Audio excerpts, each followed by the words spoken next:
This episode is brought to you by BetterHelp. In the spirit of spooky season, let's talk about wearing masks for a moment. Some of us wear masks and hide more often than we want to, at work, in a social setting, around your family. Well, the only kind of mask you should focus on wearing this October is the spooky, fun kind. I remember all through high school masking, and not even realizing what I was doing, but just trying to hide the struggles, the mental health struggles I was going through. And I didn't want anyone to know about it. I was embarrassed about it. But once I finally broke through, took that mask off and started talking about things, that's when things got better. I used talk therapy. It really helped me out. Look, if you want to give therapy a try, BetterHelp is an excellent place to start. They make therapy simple and easy. It's all entirely online. All you need to do is fill out a short questionnaire to get matched with a licensed therapist. So go conquer your fears. Visit BetterHelp.com/ballers today to get 10% off your first month. That's BetterHelp, HELP.com/ballers.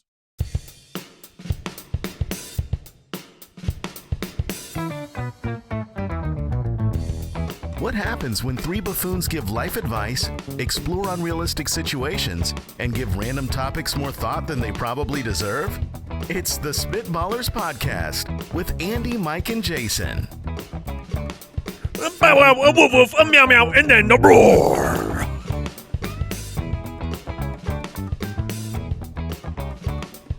Okay, all right. Now was it and then the roar? Yeah. Sometimes you got to fill space with some syllables, and then words just come out of your mouth. Oh, the people loved it. Wow. It's probably the roar at the end. It was a good one. Welcome into the Spitballers. Andy, Mike, and Jason with you. You'll never guess what we're drafting. Would you rather? Is this real life? And we are drafting the best animal movies on today's episode of the podcast. Episode 303, in fact. 303. A palindrome. Yes. I mean, yeah. Yeah, that is true. Thank you for joining us. Thank you for following the show. Tell your friends and family if you would like them to enjoy their Mondays. What's the other day we release shows? Thursday? And their Thursdays? Anything else out? You're allowed to listen. Day. Yeah, you're allowed to listen every single day. Every day could be a Spitballers day. All right, let's kick it off. Would you rather? Trisha from Instagram writes in and says, would you rather give the best man speech for someone you barely know or go to your kid's schoolmate's birthday party and blow out their candles after everyone sings to them? And you have to stay for the rest of the party. Wait, okay. The second one of these options is you're going to your child's schoolmate, so your child's friend. Mm-hmm. Oh, my son's buddy Roger's having a birthday party. I'm going to go there, and after they sing him happy birthday, I'm going to blow out his candles as a grown man. You'll probably have to do it like as the song is coming to a close, too. Oh, I got to get in there before he does. Yeah. So on that one, you have to sell it like you think it's a big gag that's hilarious. I mean, it's not going to go over well. You might get punched. See, what I'm going to do is I'm going to sit there right next to him. Maybe I'll be Are you filming doing it from subtly? his perspective. Absolutely. Like I'm doing it just right before him, and they won't know. what about a sneeze? Oh, that's good. Right on the cake. Oh, yeah. Achoo! Let me slice this up for you. So the second one sounds way worse. I mean, But the first one's not even bad. it's not that hard. A best man speech for someone you barely know. I could go through enough trivialities. I mean, think it's the issue is you're taking over the speech. Like the best man does not get to speak. Like they go up, like it's time for the best man speech, and they're walking up, and you run and you grab the shoulder mic. check them, and you take the microphone. Okay, that would make this question make far more sense. Because if I was asked to give a best man speech for someone that I don't know, I'm like, yeah, sure, that's fine. I would probably rather do that than someone I know. It's like I could say anything I want. I can have fun with this. I mean, I feel like you can say enough generic things at a best man speech to be fine. The idea that you are taking the spot from someone else and then having to give a speech is awkward as can be. Little Kanye West action. I'm gonna let you finish. I'm gonna let you finish in a minute, but I think I could blow out the candle if it was like a solo candle on a cupcake that someone was holding and be like, no, this, ha. no, he's 11 years old, yeah. so there are 11 candles. Gosh. And you have to stay for the rest of the party, so everyone's just gonna be like, "Why'd you do that? I was just helping him, man. Why did you do that?" He's a little undersized. I didn't think the lungs were gonna be able to power through. I want his wish to come true, and my man lungs got him all 11 out. I mean, I did this for him. What do you like? What do you do at the end? You've blown the candles out. Oh, you grab. You go. What's your? Are you doing Do you stand and cheer like? Yeah, what's the move? Or do you just sit there in silence? It's just kidding everyone, and you grab the lighter and light them again. No, I mean, I think what you do is immediately when you blow them out, you grab that knife and you start cutting. You're like, who wants cake? You want cake? I'm just trying to get this party moving. What know? if you say you had a wish that you needed? Yeah, dude. Look, Roger. I am sorry, but I needed this wish. Yeah, I mean, like I am gonna lose my job Really, without this wish. No, you just tell him to your kid. Be like, you don't know this, Tom, but little Frankie's really going through it right now. He's really sick. He's so sick right now. Well, he was. And then I made this wish, and watch how happy he's going to be now. I'm looking at Frankie. He looks perfectly fine. Exactly. Hey, that's why I blew out your candles. You get it. I like that. That's a good one. Just start hugging together. You saved him. You saved my little boy. It's a lot easier. It is a lot easier to overcome these children than to overcome not the children. It's the parents. The grooms and the bridesmaids. So you think the parents are gonna? Oh man! Oh, the parents are the problem. What makes the best man? I'll tell you what makes the best man. So put yourself in the shoes of the other parents. This is your son's birthday, okay? We all have a young. Oh my gosh! And another parent. Oh my gosh! Not another kid. Like I could see another kid doing that, and I'd be like, "What a little jerk kid! I hate that kid." But that kid's parent blows out the candles. That is wild. This would be like, they got the piñata, and one of the other parents grabs the stick and goes first and just rips it in half. That would be awesome. I mean, just like Sammy Sosa showing up to your birthday party. Bat flips at the brings end. his own bring your own bat. Yeah, I prefer an aluminum. I mean, the thing about traditionalist. I don't know what the next thing I do is. Once you start serving if someone cake did that up for and opening presents, you're gonna move on. Yeah. I'm serving that parent the last piece. I mean, you're gonna relight the candles. Oh well, that just makes it completely easy. No, but no, you still have to.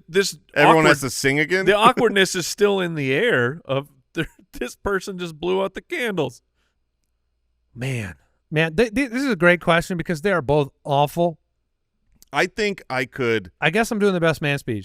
That's the way I lean to. I think I could take the microphone. Let's get this party started, everybody. And I could just try to make the crowd laugh and have fun and be belligerent and then give it back. And then it's like there was hopefully a reason for it of like that was just fun. There's no redeemable quality about blowing out another kid's birthday candles as an adult. No. So I think we're good there. Rusty from Patreon writes in, would you rather instantly master the skill of either drawing or jiu-jitsu? Jiu-jitsu, baby. Yeah. Mastering is the word there that is making that more difficult because we're all competitive sports people. Mm-hmm. And if you tell me you get to master any sport, if I'm the master of a sport, that comes with the competitive joy of winning. I don't know if there's drawing competitions, but I don't think they're like sports. Well, and as a life skill. That's more how I look at it. As a life skill, like drawing is amazing. It blows my mind when people can draw. No, really. Like when they can visualize in their mind what they want to draw, that alone blows my mind. But they're able to then draw it. I can't even see a stick figure in my mind to draw. I'm like, I don't know the shape of a dog. What? Right. Can you learn that? Like seriously, I know some people are gifted artists, right? Like Papa Josh, his wife is a great artist. His daughter's a great artist. Did they learn it? Did they have some of it? Was it inherent? Like, if I decided today I'm going to commit my life to drawing. You could learn. I would like all the way. Yeah, I believe that like any art thing, like there are some people you're born and you just have your brain happens to function naturally a certain way, so you can think about that. But for drawing, it's going to take longer. But I think that you can learn the skills of light and shadow first off, when you look at an object, just what are the basic shapes of that, and kind of deconstructing it before you start drawing and adding all the detail in. I think anyone can learn it. Can I alter this, because it seems like jiu-jitsu is going to win the day here? Well, I was going to say that just going back to the first question, if someone blows out the candles, I'm not going to draw like an angry picture and hand it to him. But the jiu-jitsu, no, that comes in handy. That might come in real handy when Bob's blown out the candles. What if you could become the master of jiu-jitsu for 1 year, or the master of drawing for your whole life? Because one of the redeeming things about drawing to me was the idea that for years and years and years, this is a hobby I can do. Like I would like a hobby like that. I was thinking today, like I want to add a hobby to my life. I want to find a hobby. I just, Do you need our help? But I don't. Sure, yeah. Recommendations, rack your brains, fellas. Because step one, you're going to need some more time. Right. Yeah. But a future hobby. Okay. I feel like drawing to me, that's not your hobby. I admire it so much, hobby. but that sounds so boring. That's not your hobby. I don't want to. You don't like museums. You don't like drawing, because it's from an empty page to something you're proud of. There's a whole lot of time you'll be unhappy. I wish I could. And the ultimate goal is just looking at it, that's not a. Yeah. I mean, most of the things that I see drawn in my life are on a dry erase board, and they're quickly erased. Could you do woodworking? Or is that's not boring? That's less boring, but that's very cumbersome, and it's hard. It gets sweaty. It's probably in a garage. We're in Arizona. Yeah. But keep these flowing. Deucers, you guys as well. I'm looking for a hobby. What are some hobbies people have? Yeah, people do. Well, like, do you want to learn an instrument? Would you? I'm not good at that. Okay. So no musical. What about talent. Antiquing? Oh, is that a hobby? It is a hobby. Yeah, shopping sounds good. Antiquing sounds awful. Antiquing's what you do is you go to antique stores, which are very popular. You'll find them, and you go to garage sales now, and you buy things that you think are worth money or antiques, and then you just collect them infinitely until your next of kin is forced to sell them off. That's what I was going to ask. So how do you gauge I'm collecting. really good at antiquing? It's how many you have. Like how much storage space you have? No, just based on how many things you've purchased. It's how much storage space you don't have anymore. Right. Oh. That's how it's all in negative volume. My ratio of crap to empty space. And everyone that I have almost no room left. Yeah. I'm doing it. When you are antiquing, you are going out there and you find that Apple plate that is so rare, and you say, this is worth hundreds of dollars. Yeah, 1982. They're selling it for $19.99. They don't know what's on their hands. So this is a profiting venture. That's a little different, though. No, but they're never going to sell it. They think they're going to sell it. They're going to go, I'm going to make money on this, and they're going to bring it home and they're going to store it until their next of kin is forced to throw it away. Oh yeah. Well, they're going to sell it because they've been told how much it is. Except they have no idea. Estate sale. Everybody else comes, and then they get a discount on all that stuff. And it just keeps going. And it's a cycle of nobody paying the real price. So because they just get kept. Antiquing is out. So no antiquing. Okay. I don't have the room for that, man. Well, Deucers, feel free to break in with some hobby suggestions during the show. Brunching? Oh, I could brunch. That's a hobby? If antiquing is a hobby? Brunching, man. But I feel like that's only once a week. No, a true bruncher, 3 to 4 times a week. My wife's my father-in-law, beer making. Okay, now I'm in, but I've heard that if you do it wrong, you could like blow up your house. That's moonshine. Oh, okay. So okay. You know what I mean? You could be a moonshine. You don't want anything. You could be a bootlegger. You don't want anything with like a possible blowing up of your house? I would prefer not to. I'm open to it. Like that's not a full deal breaker. But if there is a little bit safer, but you don't like hobby, collecting, so all the collecting ones are out. I don't care about your knick-knack like you could be paddywhacks. doing collecting Lego sets or collecting hot toys or collecting, Yeah, the Babe Ruth signed card is like, this is a piece of paper to me. Do people still bootleg? Is this around? Prohibition ended in 29, was it? No, I know, but is there like people who are like, yeah, I'm a bootlegger? I don't think so. I don't think there's people bootlegging. Because of moonshine? Yeah. Yeah, I mean, I think people make it and no one gives a care. Yeah, but like you could drive around and pretend. If you're selling moonshine out of the back of your old van, you might get in trouble. Yeah, okay, so bootlegging is alive and well. Yes, Mike, this is your hobby. Okay, you got choice. Bootlegging. If you I'm drink still looking for mine. If you drink it all, not in trouble. Not in trouble. Not on your own supply. Anyways, going back to drawing, I don't. That doesn't sound fun or appealing to me. So I think I would love to, even if it was 1 year, I would love to be an expert at jiu-jitsu. You'll do that one. Do some tournaments, get some medals, have that and period retire of a time champion. and retire a champion. Absolutely. All right, makes sense. I think we talked. What's your answer, Mike? Through that one. Well, I was trying to come up with a You scheme. said the moonshine is the answer. No. I mean, it's similar, but I'm coming up with a scheme of if I'm really good at drawing, do I make all these drawings and then I say someone I knew who made these and now they're gone? Because that's the only way that they're valuable. Oh, you say they were from like a famous dead artist? Yes. So dying is a big part of the... Oh, that's when art's actually worth money. While you're alive, it's worth nothing. It's a dumb drawing. Man. You can make more of those. I feel like we won't find it right now, but I feel like there is a wild would you rather question that exists around what you pass down for your family and generations versus what you get now. So we may have to find one of those. Unless you guys just want to quickly say what you get now, and you don't. Are you saying like I'll take what I get now. Yeah, that's what I figured. All right. No. By the way, one last hobby question. Because I am 40 years old. I have skied 0 times. I have never. Have you skied? I've skied about 3 times. Mike, have you skied? I snowboarded once and bruised my tailbone twice to a level that I could not walk for a couple weeks. There is only one time. That was it. There's only one time in my entire life where I know I had a concussion, and that was skiing. Have you not heard my ski fall story? Is this the story where you went for one last run yes. while everybody else was staying at the lodge and you come stumbling in covered in head to toe in snow? Yeah, my goggles broken and I tumbled down that hill for a long time. One ski on, one ski way up the mountain.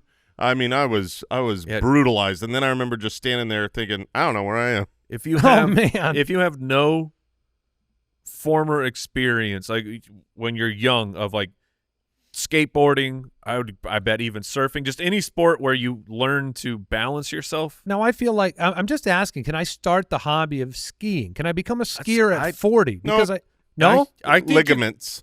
Ligaments. It just I love that as an answer to the question. Pain tolerance too.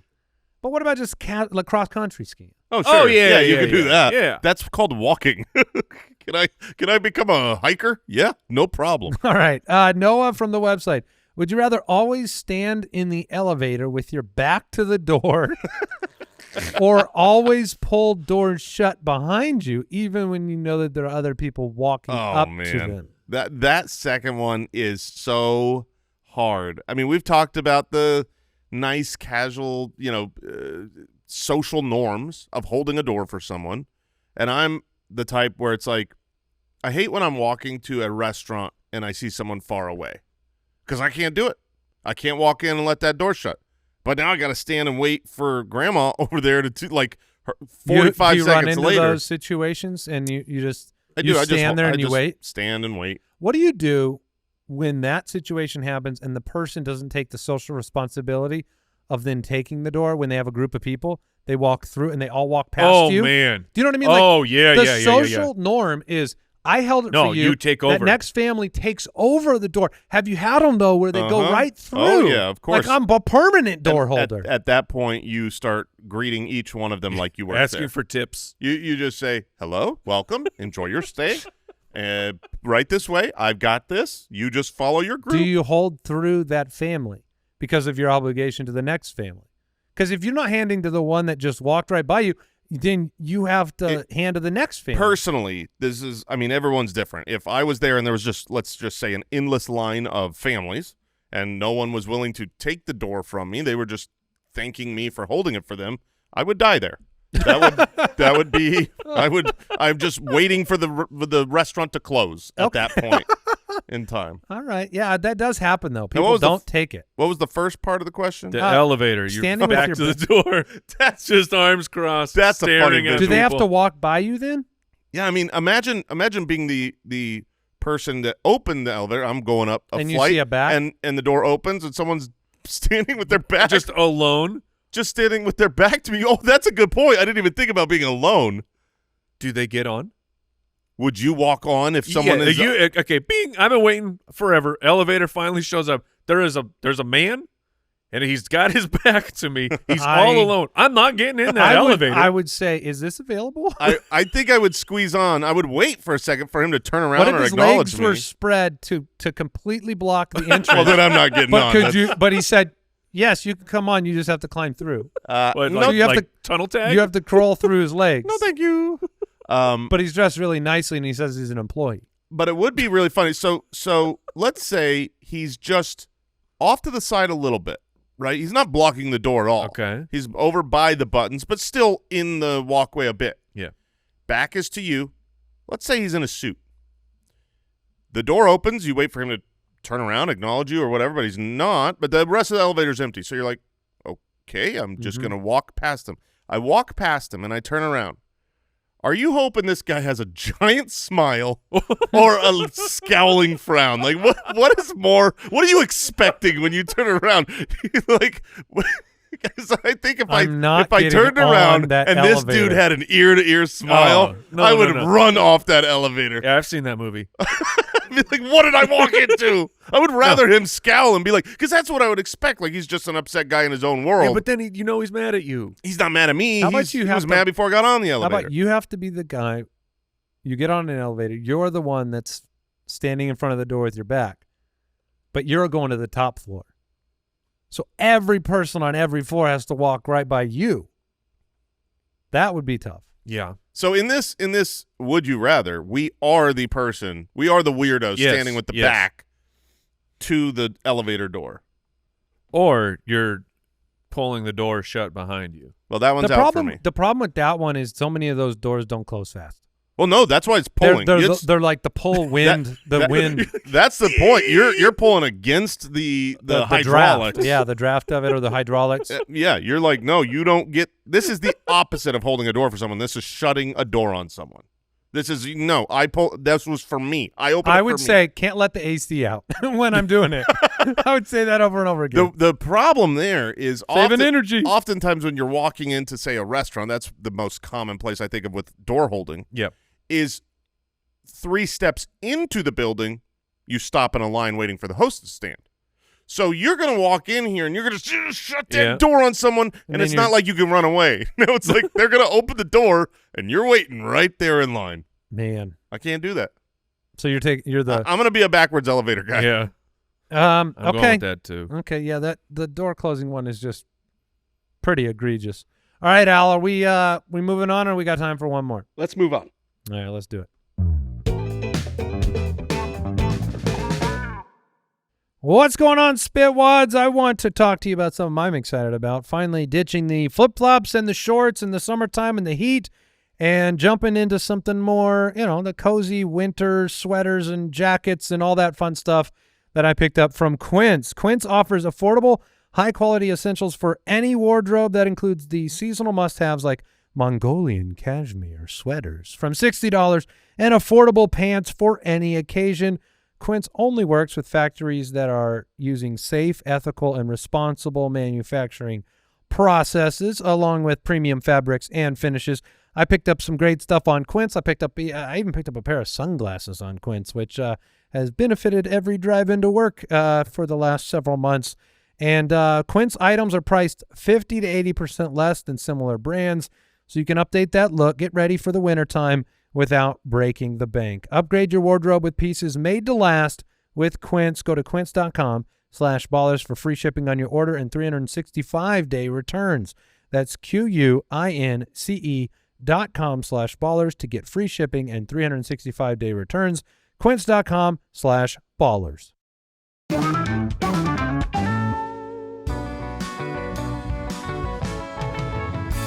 Is this real life? All right. This is the segment of the show that we drop in every once in a while that we have the opportunity to share a real-life news story that we ask ourselves, is this real life? Is this actually happening in the society we live in? Mm-hmm. I'll just get mine out of the way. All right. This one, I actually saw this story come through when it originally happened briefly. I hadn't read it. But an Oklahoma judge had to step down because it was proven that they had sent more than 500 text messages during a murder trial that they were the judge of. No. And the text messages were all about things happening in the trial. Oh, no. About the fact that, for instance, you've got texts? One of them was the fact that and the best part is the texts were being sent to the bailiff. This dude's so guilty. The texts were being sent to the bailiff really? During the trial. Oh, that's making fun of people with emojis included. It's kind of funny. And it's kind of funny. One of them, like the prosecutor was, quote, sweating through his coat was one of the tweets. The other one was a text about how the defense attorney was awesome and can I clap for her?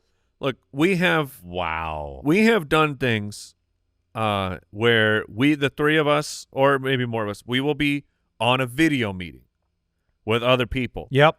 And we have definitely intentionally messaged into our work Slack environment trying to get the other person to laugh at because it's inappropriate, right? And which makes it really funny. Now if you're the one who gets someone else to break while they're doing the meeting, I think that's all the judge is doing. If you're the bailiff and you're standing there to the side, and you're trying not to break, your watch buzzes. You get that text on your watch, and you just look up, and it says he's sweating through his jacket. You're just like, mm-hmm. Now the problem and the here, judge is just side-eyeing you. I'm not sure the Oklahoma judge would have had to step down had it been traffic court, but this was a murder trial. It's kind of high stakes. Over the killing. I don't even want to get into the details. Yeah. But they were mocking the prosecutors. They were sprinkling emojis throughout the texts, and it was over 500 of them. And it wasn't just during the trial. It was during jury selection. It's just who he is. Yeah, it's just who that judge is. So, judge text message. Yeah, some of this stuff I can't even read, but it was it was like, is this real life? The fact that you get the texting judge that's making fun of parts of your trial while because they're so bored. Wow, and the statement. Crazy. Hold on, let me see if I can find the statement here. Here is the statement from the judge about the resignation. Oh, great! I promise to uphold the Constitution in a fair, even-handed, and efficient manner, the judge said in the resignation letter. I believe that I have done so. However, being human, I have also faltered. So you haven't done it. So being human, I did everything right, but I didn't. I like the fact that being human meant I couldn't withstand the temptation to send over 500 texts. To which another prosecutor might say to that judge, there are no non-human judges. Just so you know. They're not there yet. They are all human. That's right. And they all have to choose to not send 500 texts during a murder trial.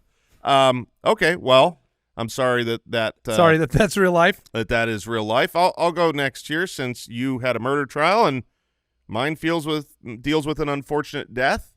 Oh. Canadian family receives wrong body after father died on Cuban vacation. The father goes on a vacation to Cuba, unfortunately dies on the beach, and this family sucks. Has to spend $10,000. What? I've heard that this happens. Yeah, the body. Yep. To send the body from Cuba to back home. You're sending a human body across the planet. That can't be cheap. Yeah, leave me there. Right? Just, hey guys. Well, they did. That's the worst part. That's the point. Because unfortunately, random other person shows up. Not just a random other person. So they sent. Oh no! They spent $10,000 to have the body returned to the family. However, the casket arrived late last week, containing the body of a Russian man who was at least 20 years younger than this person. Unlike her father, the body also had a head full of hair and tattoos. So this wasn't like, oh man, whoops. This was a totally different, not at all the right person. You know that this was a big mistake, and you know that your father had died. But when you open that casket and it's a Russian dude with tattoos, do you have a split second where you're like, yeah, you got a maybe little he's okay? I think yeah. Depending on what they saw beforehand, it's like, that's not my dad. You start dancing. Well, see, here's the other side of this. That he is dead, though? Yeah, he is dead. Okay. The other side of this, when I first read the article, like Canadian family receives wrong body after father died on Cuban vacation. This is not a problem for one family. There's someone else who. Wait, this isn't like a swip swap, right? I don't know. But is there a body in Russia that's the dad? I know that I don't think happened. Okay. I think they sent the wrong one. But the point is, there's a Russian family that obviously did not receive their body. Do you just move ahead with the funeral? Closed casket. No. He wanted it open. Wait, no, you can't have an open casket of a different person. You can do the bottom. You can do the bottom half open. You got to roll with the just his legs. That's fair. Just a Wizard of Oz type of death. He loved these pants. Put on. Yeah, you could dress him in the. All right. Well, that's unfortunate. I hope the Cuban government rectified that. But let's figure that out. I don't know about that. Mine's kind of a two-part story. A little bit heartwarming here at the end. That's good. But, it starts off, this is from Tacoma, Washington, back in July, and a person had to call up the police because, like, right around their property, there was a finger. Like a human finger. A human finger. Yeah, heartwarming, Mike. Oh, well, just hold on. This is so nice. Well, I mean, so imagine you find the guy from Cuba. You find a human finger, like, just chilling on your driveway. Not great. Well, I mean, I would freak out. I'm not. I mean, I think we all would, but like, I know I could put myself in that situation. What do you? I check the mailbox. I'm walking up to the door. What's your first scream? 100%. Okay, I see it. I would scream without a doubt. Then number two, what do you do? I'd go get Tiff. I don't know. I mean, like, they obviously, these people called the police. I don't know if that's my initial reaction. Oh, that's what I would do instantly. You would do? Oh, yeah. The sooner the police know that I know about the finger okay, on that's my front porch. I had nothing to do with this. I was like, and I they found would say, a yeah, finger. sure you didn't. Yeah, I would definitely call 911, but I feel like I would incorrectly want an ambulance first.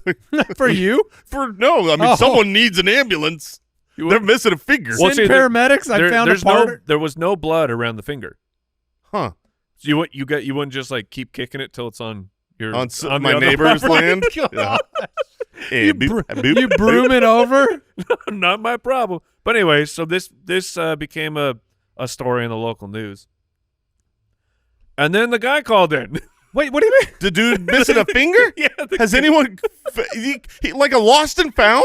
Yes. So, which kids, listen up. Apparently, said man was inappropriate with fireworks, blew off a fingy, and he, I guess, it like got shot into the air? He didn't know where it went. Oh my gosh. He didn't know where his finger went? This was a true lost and found finger. But he saw the story, and then he called in. He said, "Hey, I think that's my finger." And did he get it reattached? Oh, that I don't know. Oh, okay. I don't it doesn't think sound so. like it was on ice. This is probably a dead finger at that point. Oh, my God. But this is like you make the joke like, oh, I lost a finger, and be like, oh, where'd it go? Yeah. No, I have no don't idea. know. I lost my finger. Wow. So what was the heartwarming part? The guy called in. He said, "Hey, that's my finger." Okay. The heartwarming part was solved. The heartwarming part was that this guy no one was dead. Found out where his finger went, but I doubt he got it back. This is not that heartwarming. Listen, if we can do anything on this show, please don't play with fireworks, everybody. Yeah. It is the dumbest thing you could ever do. The stories every year that we would never share are so freaking scary. Just don't do it. It's also not like it's not just exclusive to the hillbillies and rednecks and people making dumb decisions. Like I know a fireman who has blown off, or melted his hand. Yeah, I mean they're like, yeah, let's just watch the fireworks. You know, and you'd never want to do something where if someone told your story, the end of it was goofing around with fireworks. No, like you don't want that to be where your life led to. All right. One more break here, and we're getting into the draft. Today's show is brought to you by Prize Picks. Prize Picks is the best place to get real money sports action. With over 10 million members and billions of dollars in awarded winnings, Prize Picks has made daily fantasy sports accessible to all. You just pick more or less on at least 2 players for a shot to win up to 100 times your money. Run your game all season long on Prize Picks. Look, Prize Picks is the best way to get into the action in over 30 states, including California, Florida, Georgia, Texas. Prize Picks puts its members first, so all withdrawals are fast, safe, and secure. When my picks hit, I can get my money in as quick as about 15 minutes. Check this out. Sign up today and get $50 instantly when you play $5. You don't even need to win to receive the $50 bonus. It's guaranteed. Prize Picks is the best way to win real money this football season. Which players are going off, which ones aren't. Make your picks in less than 60 seconds to turn your sports opinions into real money all season long on Prize Picks. I love Prize Picks. I jump in there every week to see what's going on. I love it because it's me against the numbers, and the app is so easy to use. Download the app today and use code Spitballers to get $50 instantly after you play your first $5 lineup. That's download the app today. Use the code Spitballers, $50 instantly after you play your first lineup. Prize Picks. Run your game.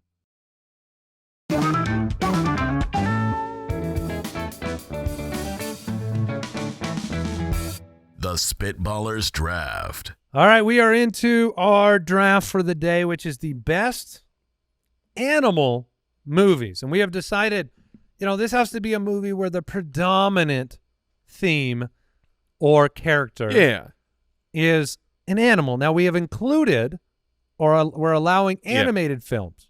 We are. But this is not about a movie where the lead character just happened to have a dog in the house, and it's not about an animal. The animal needs to be an important or crucial part of this movie. If someone came up to you and said, hey, what's a good animal movie I could watch? You're not saying The Wizard of Oz because Toto's in it. Right. Yeah. All right, Mike, you get the first pick. Well, mine is not just one animal. There are 3 animals. They are the main characters of said story. I believe it was based on a true story, but I feel like almost every 90s movie when we were kids were like, oh, yeah, no, it's Feifel Goes West? There's this, it's based on a true story of 2 dogs and a cat that the family goes somewhere else, and somehow these animals manage to find the family again. They have gone home. They have bounded home in Homeward Bound with one of the classic. One of the ultimate gotchas at the end where they try and punch you right in the emotional face. I love really? the idea. I don't know it. I love the I idea never saw it. That you think. Oh, well, it like the true story part of if that's a true story. I'm the true going to story, check. I'll double check that. Let me just tell you. I'm going to break the news to you. Okay. If it's a true story, here's the true parts. They lost their dogs and cat, and then they showed up at the house.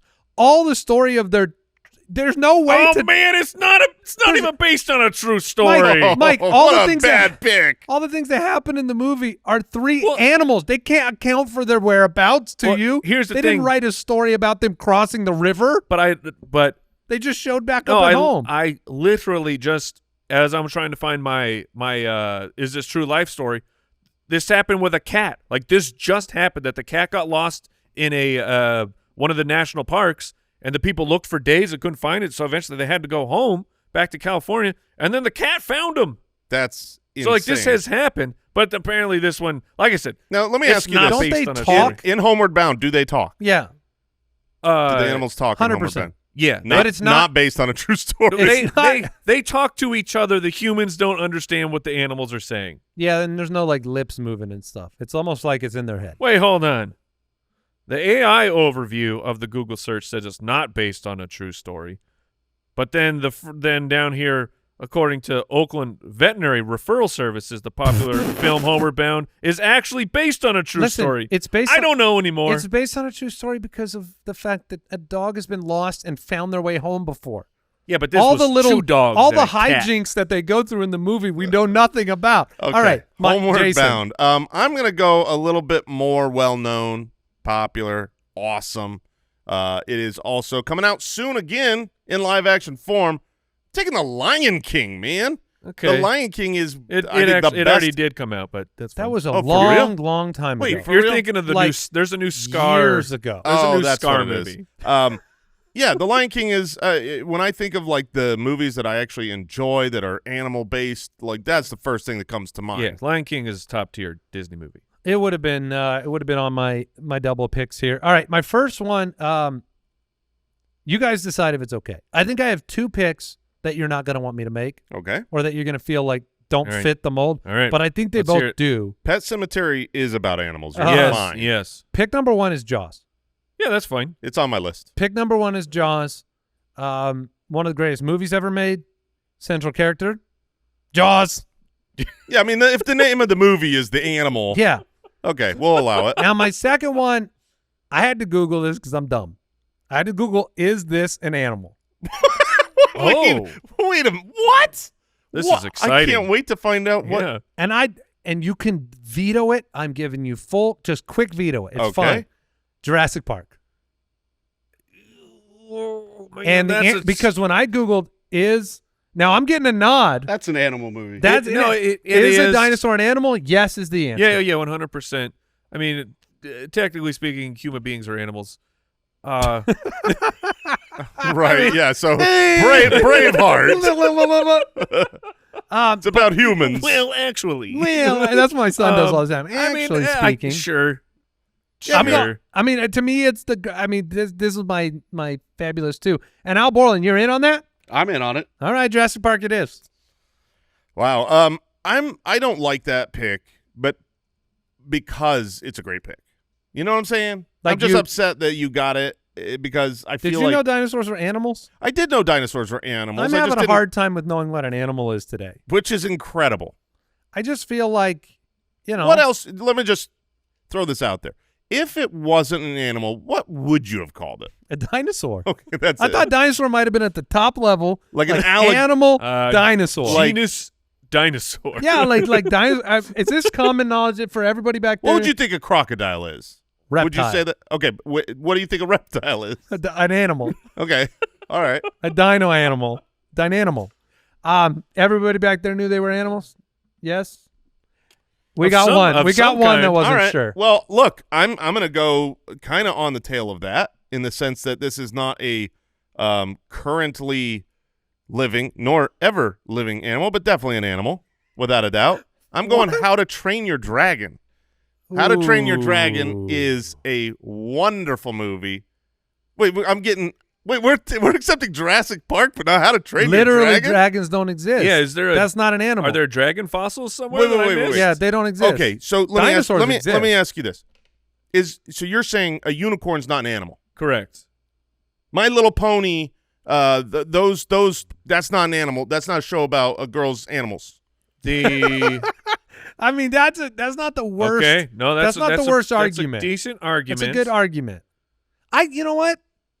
These people, I think you persuaded they me. live their lives around these animals and learning how to ride them. I mean, that's the I don't mean, know, man. it's- So you guys Okay, decided if I This gotta is say why I it- didn't want to say Jurassic Park is because I was worried we'd go down I the wasn't wrong even road. worried that this wasn't an animal movie. It is more of an animal movie than Jurassic Park. Yeah, And I think Jurassic Park was an animal movie. yeah, that's the point. It's like if you think of no one watches Jurassic Park and thinks of it as an animal movie. How to Train Your Dragon is all about the relationship between the animals and these people. It's an animal movie. Yeah. All right, I'm gonna accept it. I'm gonna accept the judge. Okay, Great pick. sure, man.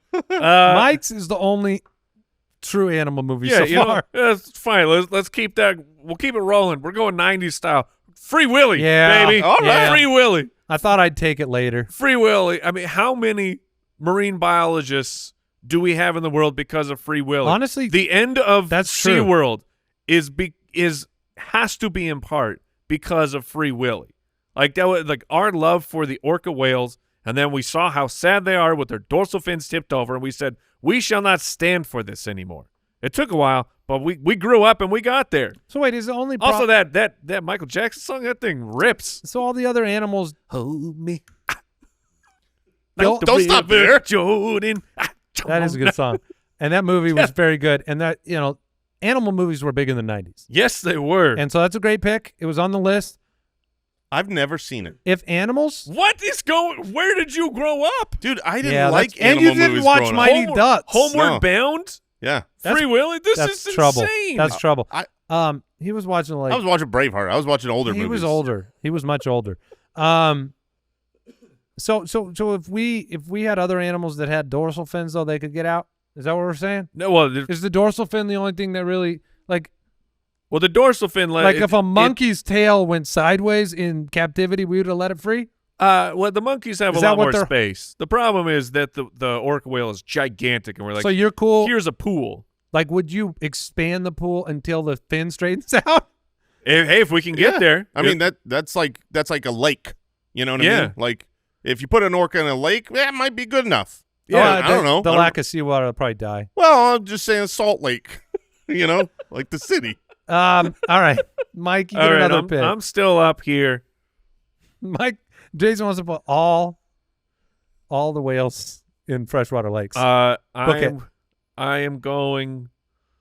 Man, I really wanted to just stay with these '90s ones. Just stick There's it to more. your- There's there more. are, but you guys are over here doing weird. No. picks. I'm coming back to where you're at.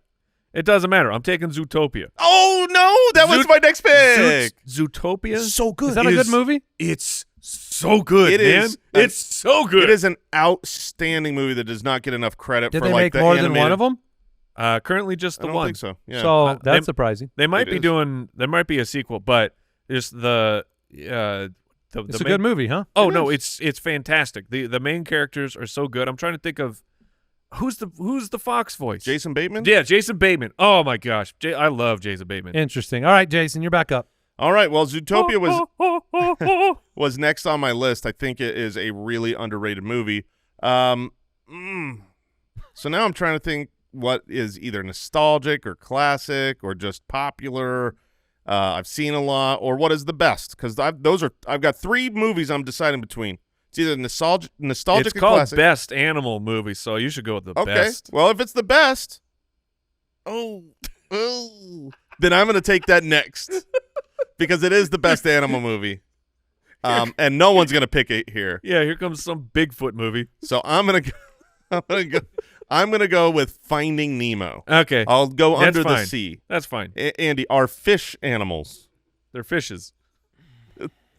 It was on my list. All right. Okay. I have no. No, I'm just trying to I have test your no animal idea if IQ. I have no idea if they're animals. All right. Good to know. I think everything's an animal. Yeah. That's what I need to Are remember. trees an animal, Andy? All trees Was animal, plant, or mineral? Isn't that That's the what 20 question It's starter? been a long time since that has been at the forefront. All right, Finding Nemo would have been my next pick. So I'm gonna go with I'm gonna go with back-to-back dinosaur picks. I'm going with Land Before Time. Yeah. Land Before Time, going back to the 90s. That was just that was like one of my favorite movies ever. But a Also- little bit traumatic. Oh yeah, also devastating. Devastating, but that also was that Bloom? Was that Don Bloom? Is that his name? goodness, I don't know what you're talking about. The No one does. Bluth. Was it Don Bluth? Is that a writer? Sounds That like was the An artist? he's the guy who did You're like, in- Yeah, Insurance Don salesman? Bluth. did he do Land Before Time? Yes. Like Yeah. the music? He directed it. No, he was like an animator. He got all those dinosaurs to do those things? Yeah. Directed and executive. I'm sorry, it was a Spielberg produced, but Thank yes, you. directed by Bluth. Yeah, but Bluth did like Secret of Nim, like no one's gonna take it, but All Dogs Go to Heaven, Dragon's Lair. Don Bluth did some good work. Well, I told you I was going to get back on your level, Mike, but now I'm feeling like I might just stick where I'm at. Stick with dinosaurs. Best dinosaur movies. I would never go to any sort of like mythical. But anyway, Planet of the Apes is my pick. Oh, that's a good one. That's actually a really Which good one? Which one? Oh, that's true. OG. Okay. So what is that? 1976 or something? You got to Yeah. put the the year. Heston movie? Yeah. That is. Yeah, the new ones suck. No, I don't think so. they I just found- watched the most they found recent their one. footing. And yeah, they did. They did. But I'm not choosing. What are the most recent ones? No. Look, it is rare. How to Train Your Dragon 5. Sure, you can mock all you want, but my next pick, I love that movie. I just didn't think of it as an animal movie. My next pick, because it's about Hiccup. My next pick is a sequel. It is very rare for a sequel to be better than the original, but this is not just better than the original. This is an all-time movie. Is it a bear movie? You darn right it is. No. 99% Rotten Tomatoes score. Paddington 2 is elite. Paddington 2 is so good. It's unbelievable. And if you haven't seen Paddington 2, do yourself a favor. Tonight. Can you skip the first one? Yeah, no problem. But Paddington 1. Very good. Very good. Good. Don't hear what we're not saying. Paddington 1 was not bad. Paddington 2 is just a perfect movie. It's on my list. And I was deciding my last pick. Do I go with this or do I take Paddington 2? Because Paddington 2, people need to understand that this is like grown into the mythology of Paddington 2 has grown. And it is warranted. It's just you feel good when you're watching Paddington 2. I was deciding between these three movies, and you pointed to that screen and you said, "Take the best movie." I knew what the best movie was. I'm shocked it was on your list. I figured that could be my last pick, no problem. I hate it when I'm the one that jumps the literal shark with my picks. My picks suck. None of them are freaking animal movies. Yeah. Just Land Before Time. Yeah, Land Before Time's an animal movie. Wait, the rest aren't. What's your final pick, Mike? Are we getting a Paddington in Peru? Yeah, January 2025. Baby. Paddington 3. When we do this draft, next time I'm taking Paddington 3. I'm sure of it. All right. You guys are so funny. Well, all right, what's your final pick, Mike? You said you were down to 2, and he took one of them. Yeah, he did, and because that one's definitely an animal movie. This one's about one of the main characters turns into an animal, so that is good enough for me. Nine Lives with Kevin Spacey. No, Emperor's New Groove, baby. Emperor's New Groove. When Cusco gets turned into a llama, and Emperor's New Groove is like. Is that a good movie? Goofy movie is my favorite Disney cartoon. Emperor's New Groove is a very close second. I've not seen either one. Oh man, Emperor's New Groove is so funny. It's so well done. I mean, the characters in that are. It's David Spade and Goodman. That's an animal movie? Yeah, because David Spade turns into a llama. Llama face. Is that the main character? Yeah. Okay. Yeah, and have you heard the story about that thing, Jay, where like they basically recorded the whole movie without a script? What? And then once like things were done, they like were trying to compile a script for it. It's weird. I don't know how that's possible, but it's hysterical. The story of how that movie got made is very wild. All right, what's on our list? What's on our leftovers here? Oh, Kung Fu Panda. That's on my list. If we were gonna Jungle Book. Yeah, Jungle Book. If we were gonna stick with those Milo Notice, the live ones. Oh yeah, that was in the Homeward Bound era. Yeah. But I had both White Fang and Iron Will on the list. Iron Will, I remember that. Yeah. Charlotte's Web. Charlotte's Web for sure is on my list. Air Bud was the nostalgic. I mean, the basketball playing dog. Of course, you haven't seen the good movies, but you've seen Air Bud. I don't think I've ever seen Air Bud. Me neither. Or any of the it's sequels. One of my greatest features. I'm not gonna lie to you. I've never seen it either. Oh, okay. Never seen that. 101 Dalmatians. Is that a movie? Yeah. Those there's 101 of them. Dogs are animals. I had Jumanji. Not an animal. Not an animal movie. There's just animals in it. Yeah. Oh, okay. Yeah. The Meg. Okay. Which I wouldn't apparently be allowed to pick because, well, no, a megalodon is real. Yeah, no, we're fine with that. Okay. Cujo. Okay. And All Dogs Go to Heaven. Yeah, I didn't think anyone would have it on the list. That's why I threw it out there with Bluth. He did that too. I wasn't allowed to watch that movie. Oh no, because of the hell. Yeah, Heaven and Hell. Yep. All right, Homeward Bound, Free Willy, Zootopia, and Emperor's New Groove are Mike's. Jason has The Lion King, How to Train Your Dragon, Finding Nemo. Yeah, you heard that in my voice. Paddington 2, apparently the world's greatest film. I have Jaws, Jurassic Park, Land Before Time, and Planet of the Apes, and that does it. What did we learn today? I learned that blowing out another kid's candles is very disrespectful. and you awkward. learned that. Yeah, I learned that today. I didn't really walk through that exercise until today, and then I'm like, I'm not going to do that. I learned that Emperor's New Groove is an animal movie. Oh man, and so is good. apparently very good. I learned don't get on an elevator if a man is facing backwards. With a big smile? Or No, at all? You'll never find out. I Love love Michael Michael Keaton. That'll do it for today's episode of the Spitballers. Shout out to Al Borland and the Deucers. Thank you for holding it down. Back with another one next week. Goodbye. Thanks for listening to the Spitballers podcast. To see what other nonsense the guys are up to, check out SpitballersPod.com.